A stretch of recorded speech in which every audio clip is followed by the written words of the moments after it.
পুলিশের অতি সক্রিয়তায় আইএসএফ এর ডাকা ধর্মতলায় ধর্নার আসর পরিণত হল রণক্ষেত্রে। সংশোধিত ওয়াকাফ আইন বাতিলের দাবিতে এই ধর্নার ডাক দেওয়া হয়েছিল। সেখানেই বুধবার দুপুরে আইএসএফ বিধায়ক নওশাদ সিদ্দিকী পুলিশের মারে আহত হওয়ার অভিযোগ উঠেছে পুলিশি হস্তক্ষেপের সময় বিধায়ক নওশাদ সিদ্দিকীকে ঘুষি মারেন এক পুলিশ কর্মী। মুহূর্তে লুটিয়ে পড়েন তিনি। ঘটনায় উত্তাল হয়ে ওঠে গোটা এলাকা। স্বভাবতই বিধায়কের ওপর আক্রমণের ঘটনা ঘটতেই ক্ষোভে ফেটে পড়েন আইএসএফ সমর্থকরা।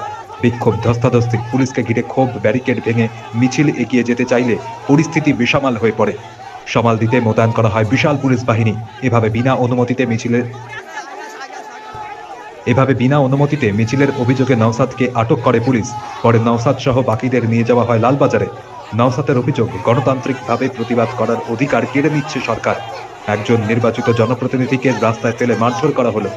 তবে পুলিশের তরফ থেকে এখনো পর্যন্ত কোনো প্রতিক্রিয়া মেলেনি। আইএসএফ নেতৃত্ব কড়া ভাষায় নিন্দা করেছে প্রশাসনের ভূমিকা। প্রসঙ্গত, ওয়াকাফ আইনের সংশোধনের প্রতিবাদে বুধবার ধর্মতলার ধর্ণা ও বিক্ষোভ কর্মসূচি নিয়েছিল আইএসএফ।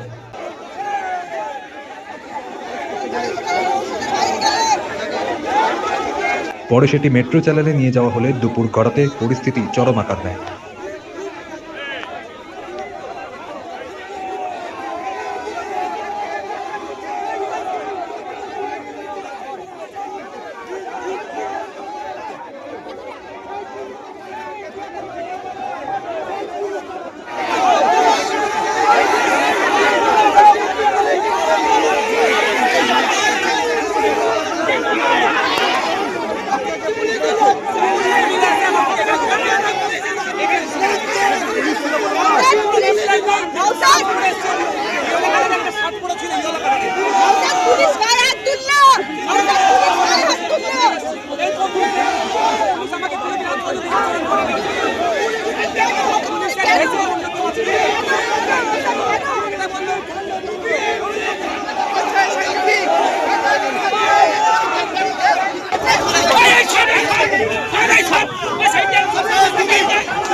চোখ হয়ে যেতে পারে, তাদের সম্মান আছে। তার পরিবর্তে কি আমি পেলাম? তুমি তো পুলিশের সঙ্গে কথা বলছি। কথা বলছিলাম।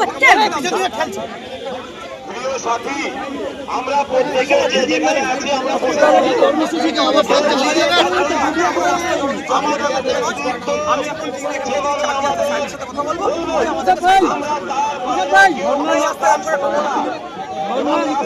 অবস্থান চালিয়ে যাবেন।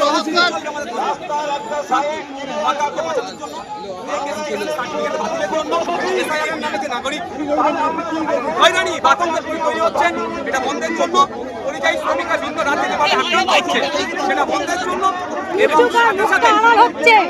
সার্টিফিকেট নিয়ে যেভাবে পিছিয়ে পড়ছে হিন্দু আর মুসলমানরা ক্ষতিগ্রস্ত হচ্ছে, এর স্থায়ী সমাধানের জন্য